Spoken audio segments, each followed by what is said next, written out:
Ustedes lo conocen bien, ha estado con nosotros en repetidas ocasiones cuando tocamos este tema. Él es antropólogo, historiador, analista. Francisco Gil White, ¿cómo estás, mi querido Francisco? Hola Adela. Muy bien, qué gusto estar otra vez aquí. Igualmente, aunque prefiero cuando estás cerquita. Sí, perdón que estoy tan lejos ahorita. Estás en Washington, ¿no? No, ahora estoy en Alabama. Ah, estás en Alabama, una disculpa. Pensaba que estabas en Washington. A ver, unos primeros apuntes sobre esto que es lo más reciente, esta orden de aprehensión de la Corte Penal Internacional contra Netanyahu. Bueno, creo que la pregunta fundamental es si realmente esta corte es una verdadera corte. O sea, si es una corte honesta o es una corte de fachada, como decimos en español, o una corte canguro, como dicen en inglés. Una corte canguro, una corte de fachada, es una corte que no tiene ninguna legitimidad real, que ha sido creada nada más para producir el teatro de la justicia y no la justicia como tal. Y a mí pronto vamos a publicar un artículo sobre la corte, yo creo que sale hoy o si no mañana en managementofreality.com. Digamos que el centro del análisis son dos cosas. La primera es una pista muy curiosa que tiene que ver con el entusiasmo tanto de OLP Fatah como Hamas por la Corte Penal Internacional. Es una cosa muy curiosa, porque tanto Hamas como OLP Fatah celebraron el fallo de la Corte cuando la Corte determinó que tenía jurisdicción sobre lo que la Corte llama Palestina. ¿Por qué habría la Corte perdón, por qué habría Hamas y OLP Fatah de celebrar em, que la Corte va a investigar crímenes en lo que ellos llaman Palestina? Perdón, estoy oyendo voces, no sé si hay un canal abierto aquí, pero estoy oyendo voces. Te eh, estás... No, yo creo que aquí no es. ok. Eh, Se oyen en mi ¿Tus sistema de sonido, o audífonos sea, aquí. lo checaron? Está, a ver, ¿sigues oyendo? Ok, sí, pero bueno, sigo. Eh, entonces, es muy interesante que estas organizaciones, que son organizaciones terroristas, hayan celebrado que la Corte Penal Internacional va a estar investigando crímenes en lo que la Corte llama Palestina, porque ellos están emplazados ahí. Y estas son organizaciones terroristas, repito. Entonces, ¿de dónde viene este amor que sienten tanto Hamas como OLP Fatah por la Corte Penal Internacional? Ellos son organizaciones criminales internacionales y son terroristas. Entonces, son precisamente el tipo de casos que la Corte pues se dedica a investigar. Parece absurdo entonces que estas organizaciones hayan celebrado, no solo celebraron que la Corte haya decidido investigar crímenes en lo que llama Palestina, sino que en 2015 fue la propia autoridad palestina, o sea, OLP Fatah, la que solicitó ese fallo, ¿no? Entonces, pues eso a mí me hace sospechar que la corte en realidad no es una verdadera corte, que es una institución creada para perseguir a Israel. Si no, ¿cómo nos explicamos todo este entusiasmo de los peores criminales internacionales para que la corte investigue Palestina? Esa es Ujú. la primera pregunta. La segunda pregunta es si la Corte Penal Internacional en realidad tiene jurisdicción para emitir órdenes de arresto contra Netanyahu, porque como tú señalaste, Israel no es miembro de la Corte. La Corte es un club. La Corte solamente tiene jurisdicción en los territorios de los países que son miembros de Miembros. la Corte. Ujú. Entonces, si un país no ha solicitado membresía y no ha sido aceptado como miembro de la Corte Penal Internacional, la Corte no tiene jurisdicción en ese país. Israel no es miembro de la Corte. Entonces, ¿cuál sería el argumento para que la Corte, el argumento legal, para que la Corte diga, yo tengo jurisdicción para emitir órdenes de arresto contra el primer ministro de Israel? El argumento es el siguiente. La Corte admitió como miembro a lo que ellos llaman Palestina. Sí. Entonces, como admitieron como miembro a Palestina y como alegan que el Estado de Israel cometió crímenes en Palestina, ese es el argumento de la Corte para emitir una orden de arresto contra Benjamín Netanyahu. El problema con este argumento es que los miembros de la Corte tienen que ser estados. Y Palestina nunca ha sido ni es todavía un Estado. Según el derecho internacional, Palestina no puede convertirse en un Estado hasta que Israel no lo permita, porque Israel es el Estado que controla los territorios que se quieren llamar Palestina. Todo el derecho internacional establece que hasta que Israel no permita la formación de ese Estado no puede existir legalmente. Esto lo dijo Peter Kovac, que es uno de los jueces de la Corte Penal Internacional, que escribió la opinión minoritaria cuando la Corte falló a favor de que sí tenía jurisdicción sobre Palestina. Los argumentos de Peter Kovac son demoledores.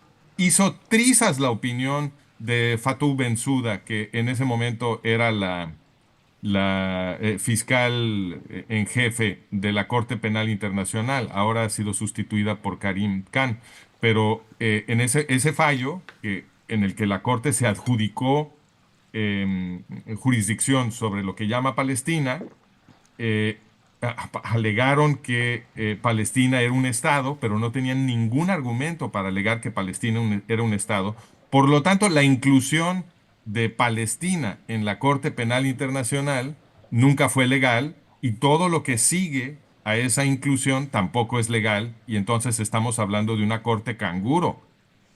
Esa es la segunda cuestión. La tercera cuestión es que uno tiene derecho a sospechar tanto en el argumento falaz para incluir a Palestina en la Corte Penal Internacional, como en el entusiasmo de las organizaciones yihadistas por esta Corte, que la Corte es en sí misma una institución yihadista.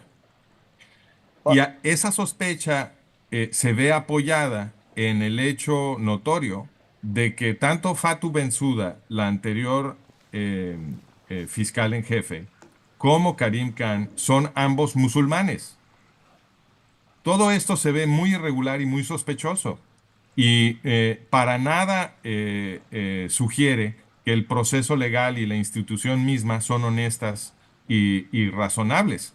Por lo tanto, la orden de arresto contra Benjamín Netanyahu, en mi opinión, debe ser desechada por cualquier persona razonable. Y lo que deberíamos de estar cuestionando es la creación misma de la Corte Penal Internacional. ¿Quién está detrás de esto? ¿Qué es lo que están tratando de hacer? ¿Por qué están persiguiendo al Estado de Israel? Y qué raro que siempre sean musulmanes los fiscales en jefe de esta organización. ¿Qué es lo que está pasando ahí? Ahora, ¿qué pasa con los países miembros, con Occidente? Que Bueno, pues los es, países miembros no incluyen a Israel. Por lo ¿no? tanto, la Corte no tiene jurisdicción sobre Israel y los territorios disputados son territorios israelíes. No existe Palestina todavía. Hasta que Palestina no exista, no puede ser incluida como Estado miembro de la Corte Penal Internacional. Por lo tanto, todo el procedimiento de la Corte para incluir a Palestina como miembro, a Palestina, y para determinar que los presuntos crímenes, que por supuesto esos argumentos de que Israel ha cometido crímenes de guerra en Gaza son perfectamente falaces, pero no estoy ni siquiera metiéndome en ese tema. El, el, la constitución misma de la Corte y la inclusión de Palestina y todo el proceso legal que siguió, nada de eso es legal. Entonces, ni siquiera tenemos que meternos a los argumentos de si Israel cometió o no cometió los crímenes que dice la Corte. Por supuesto que no los cometió, pero ni siquiera tiene la Corte el standing, como dicen en La inglés. competencia, digamos. Exacto, gracias. No tiene la competencia legal para todo el proceso y mucho menos para emitir una orden de arresto contra Benjamín Netanyahu. Ahora, dime algo, esto un poco viene también a probar tu teoría de que Occidente no es tan pro-Israel como lo asegura públicamente, ¿no?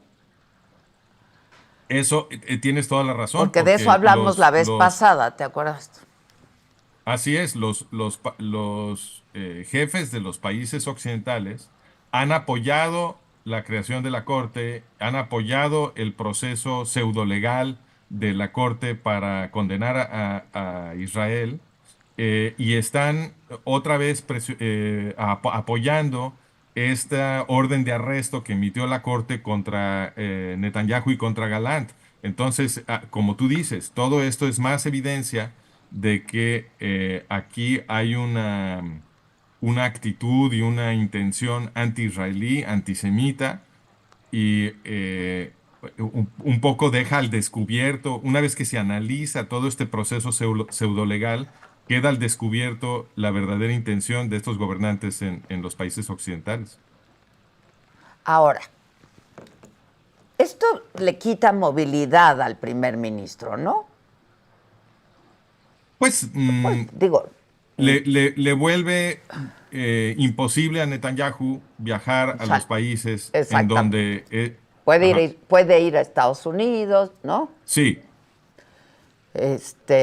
Pero nada más. Entonces le quita sí. movilidad. Ahora, el impacto público mediático es fuerte también, Francisco.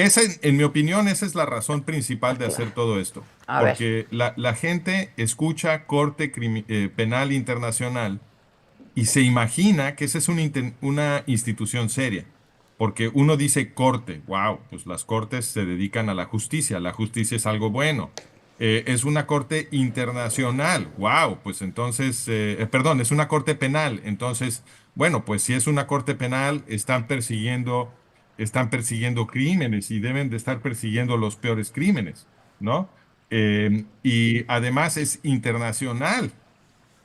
Uno supone que entonces es una corte que reúne a las naciones, que las naciones están ahí enviando a sus mejores mentes legales, etcétera. Pero si uno lee los argumentos de Khan para la orden de arresto que emitió contra Netanyahu, como hizo un grupo de abogados en el Reino Unido, absolutamente no tiene ni pies ni cabeza la orden de arresto. Karim Khan no se molestó ni siquiera en justificar las acusaciones que hace contra Netanyahu. Simplemente lista una bola de acusaciones y de no, delitos, digamos, ¿no? sí, De crímenes. bueno, no, él habla de presuntos delitos, pero no se molesta en justificar ninguna de sus acusaciones. Entonces, pues, ¿qué tipo de corte es esa? En donde se habla de un país que no existe, que es Palestina, se incluye Palestina como miembro de la Corte en contra de las propias reglas de la Corte. Es decir, la Corte tiene una constitución, una serie de reglas y para incluir a Palestina se violó la constitución de la propia corte. Eso fue lo que dijo Peter Kovac, que es un juez de esa corte, en su opinión minoritaria en contra de la inclusión de Palestina en la corte. Las propias reglas de la corte fueron violadas para incluir a Palestina. Entonces, ¿qué es lo que pasa aquí? Que la gente que no conoce muy bien estos detalles, porque son detalles que para casi todo mundo son especializados, ¿no? Requiere que uno se meta, investigue, lea, compare, y la mayoría de la gente no tiene ni el tiempo Ni el ni la interés, educación ni el que se interés, requiere para hacer este tipo de investigaciones. ni el Entonces, interés, ellos ¿no? oyen Corte Penal Internacional, oyen que hay una orden de arresto contra Benjamín Netanyahu y se imaginan que esto es algo muy Y serio es muy y que probablemente... efectista.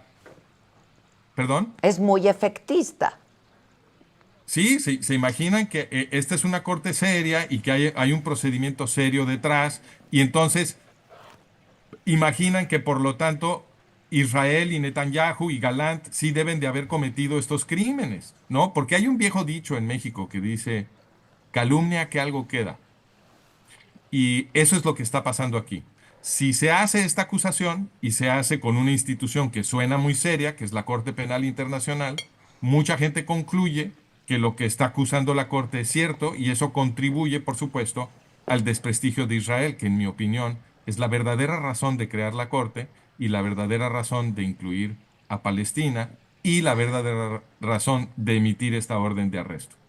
Ahora, Estados Unidos, por supuesto, que no forma parte de este club, ¿no? Como tú le llamas, ya se manifestó en contra de esta orden. Sí, eso, digamos, esa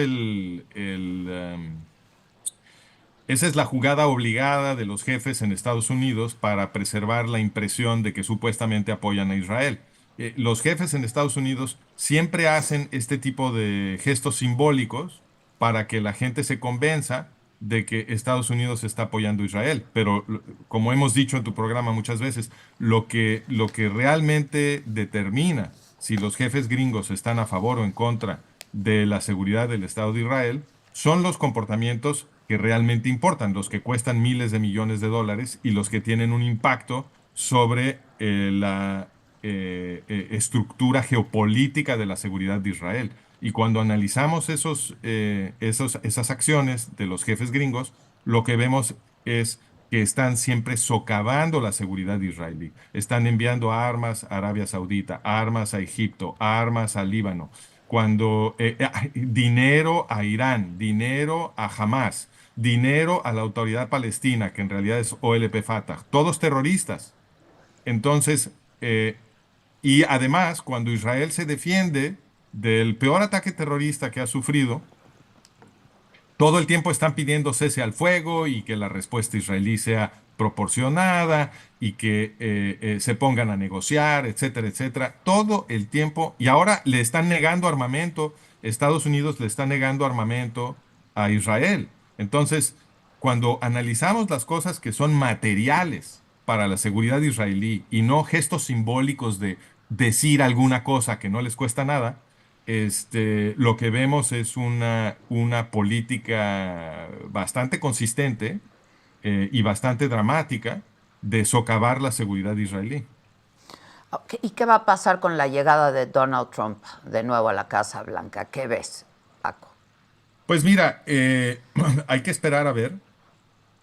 No creo que tengamos bases en la primera gestión de Donald Trump para suponer que Trump 2.0 va a ser pro-israelí, porque Trump 1.0 no fue pro-israelí.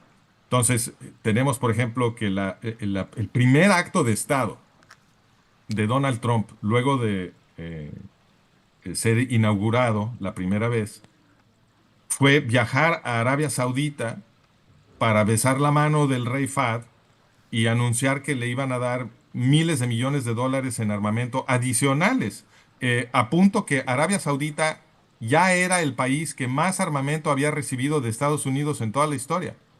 Y Trump, lo primero que hizo Trump como presidente fue viajar a Arabia Saudita a anunciar que les iban a dar muchísimo más armamento todavía. Arabia Saudita es un enemigo mortal de Israel, ¿no? Eso lo hizo Donald Trump. Ahora, la gente habla mucho de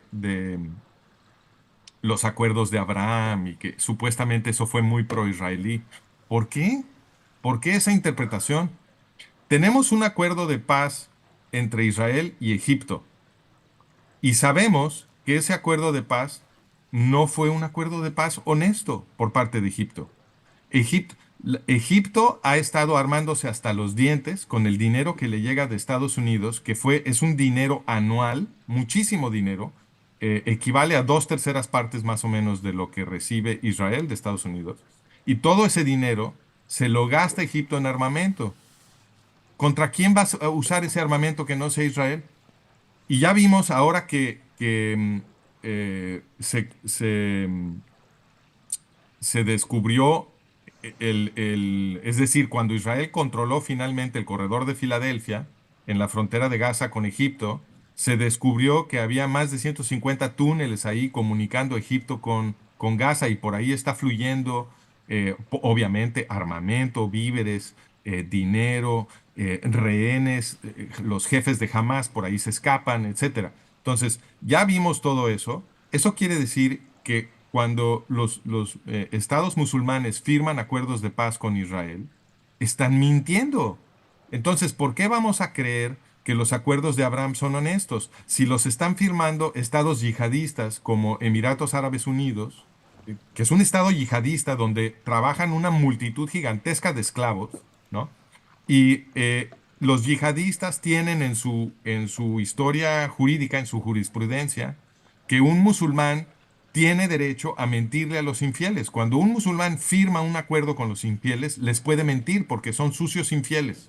Entonces, si ya vimos el desempeño del supuesto acuerdo de paz entre Egipto e Israel, que fue una farsa, ¿por qué vamos a interpretar que estos nuevos acuerdos de paz que gestionó Trump son otra cosa que una farsa?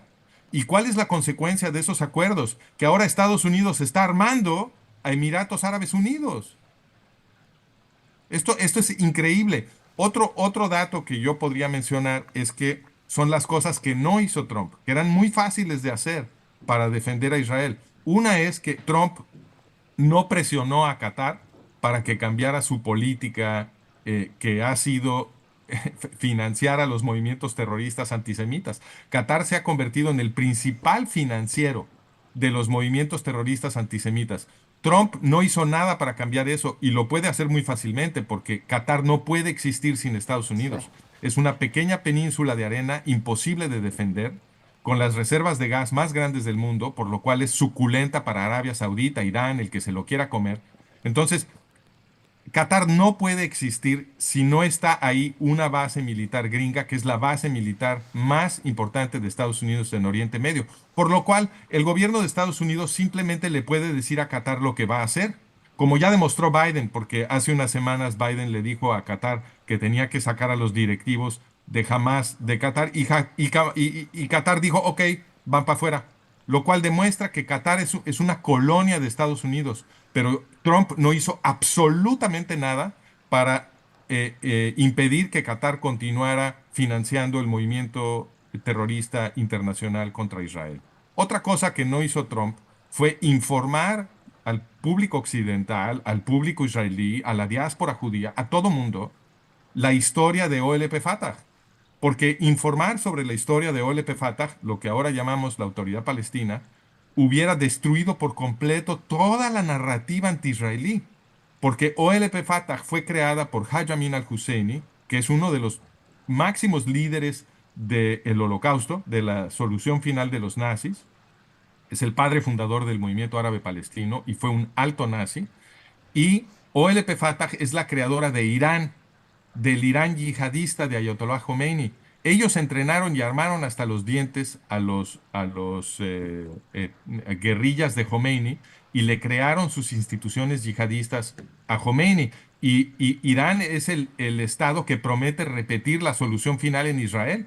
Entonces, informar sobre eso hubiera destruido por completo toda la narrativa anti-israelí, pero Trump, que todo lo único que tenía que hacer era agarrar el micrófono y decirlo, no lo hizo. Entonces, hay que esperar a ver si su segunda gestión va a ser distinta, pero no hay bases en su primera gestión para predecirlo. Pues hay mucho de qué hablar. Hay muchos comentarios en el chat que me gustaría compartir contigo, porque el tema es muy apasionado, ¿no? Aquí dicen Free Palestine, qué derecho tiene Israel de existir y por qué Palestina no, y es la misma corte que le dio la existencia ¿no? A Israel, en fin, si te parece. Por qué no se preguntan qué derecho tiene México de existir? ¿Qué derecho tiene Estados Unidos de existir? ¿Por qué no se preguntan eso? Nada más, el único país al que le cuestionan su derecho de existir es Israel. ¿Por qué será?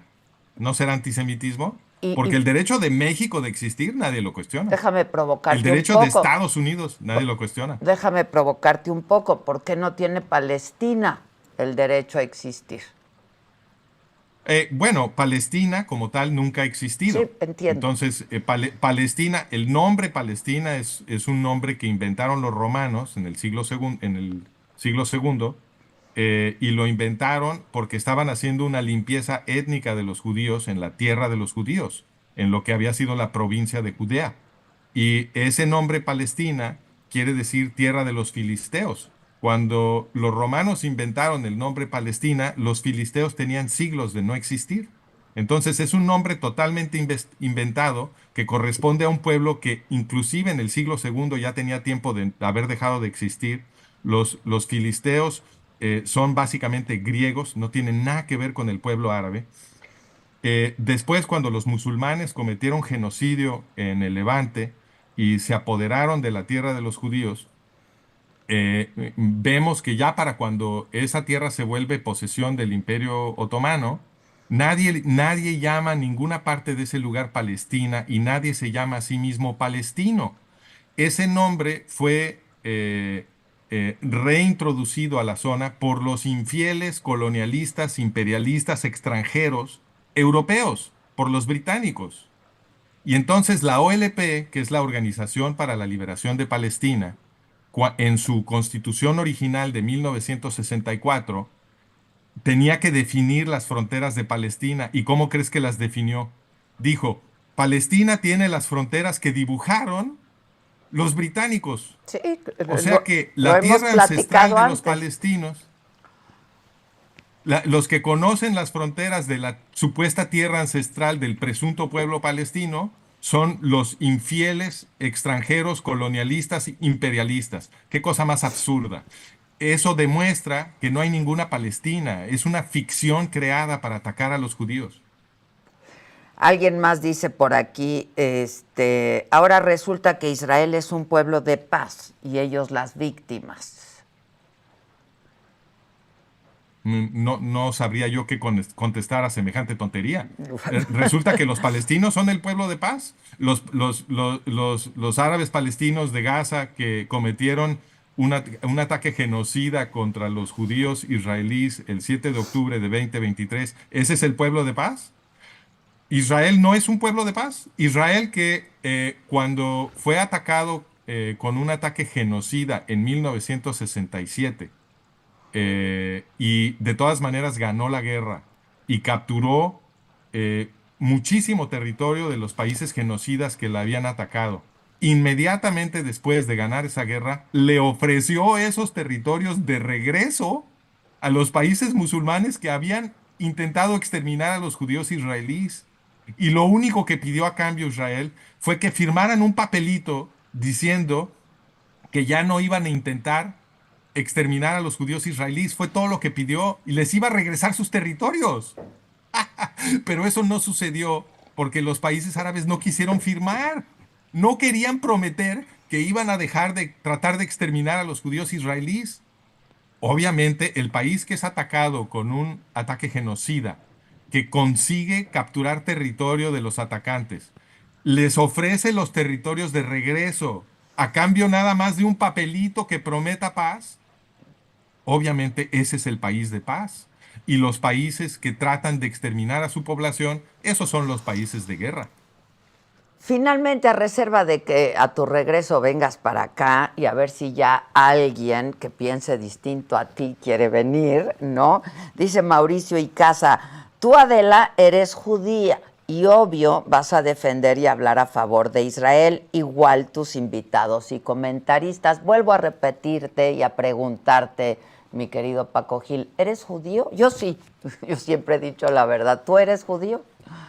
No, yo no soy judío, yo crecí en una familia católica, pero yo defiendo al pueblo judío y al Estado de Israel porque yo entiendo, a través de mi investigación histórica, me cayó el 20, como decimos en México, me cayó la ficha, como dicen en otros países de Latinoamérica, que eh, el antisemitismo es la herramienta que usan el totalitarismo para esclavizarnos a todos. Entonces yo entiendo que combatir el antisemitismo es lo mismo que mi propia autodefensa como occidental. A ver, en la Segunda Guerra Mundial, los antisemitas no iban nada más por los judíos. En la Segunda Guerra Mundial murieron 64, más de 64 millones de no judíos. No judíos. Los mataron los antisemitas y esclavizaron a a cientos de millones de no judíos. Todos los no judíos que terminaron atrapados en la zona controlada por los nazis fueron convertidos en esclavos. Los esclavizaron los antisemitas. Entonces, a mí sí me cayó el 20. Yo no estoy dormido. Yo entiendo que los antisemitas vienen por mí. Yo no tengo que ser judío para defender a los judíos. Basta con que yo entienda que la gente que quiere destruir a los judíos me quiere convertir a mí en un esclavo. No los voy a dejar. Me voy a defender. Y todos los que están atacando a Israel y todos los que están persiguiendo al pueblo judío y apoyando toda esta eh, organización de persecución contra el Estado y el pueblo judío, lo que están haciendo es preparando su propia esclavitud.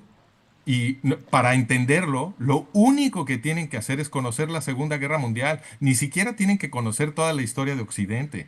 Y basta con que se fijen en lo que es el yihadismo, que es muy parecido al nazismo. Entonces, no es precisamente un argumento difícil de comunicar ni de entender. Basta con que sepamos tantita historia, la historia del siglo XX. Oye, dicen que si aceptarías un debate con Jalife, que sabe mucho del tema, pero el que no quiere es él. El que no ha Bueno, querido es él. yo no estoy de acuerdo que Jalife sepa mucho de este tema, Pero lo defiende por supu- apasionadamente. Pues, sí, exacto, pero reconozco que tiene una posición muy distinta a la mía y como he dicho en tu programa en otras ocasiones, encantado de debatir con Jalife, extiendo nuevamente una invitación para que se Nosotros también, presente Gisela, y contigo te encargo. y prometo tratarlo con infinita cortesía y me parece que sería muy útil para toda la gente que nos escucha evaluar lo que dice Jalife contra lo que digo yo y luego consultar las fuentes. Yo creo que eso es buenísimo. Por lo mismo, siempre he querido debatir con él. Nosotros también lo hemos invitado varias veces y lo vamos a volver a hacer ahora y vamos a subir este fragmento donde lo invitas a debatir a nuestras redes. Te veo pronto por aquí, Paco. Muchas gracias. Un Gracias a abrazo. ti. Hasta Gracias. luego. Quiero platicarles ahora de dos casos de verdad estremecedores que ocurrieron recientemente, en Coahuila. Ambos en menos de una semana. 20 de noviembre, Torreón. Un niño de 12 años ingresó con un arma blanca a una escuela primaria, a la escuela Margarita Maza de Juárez. Amenazó a sus compañeros con hacerles daño. 12 años. Esto movilizó a los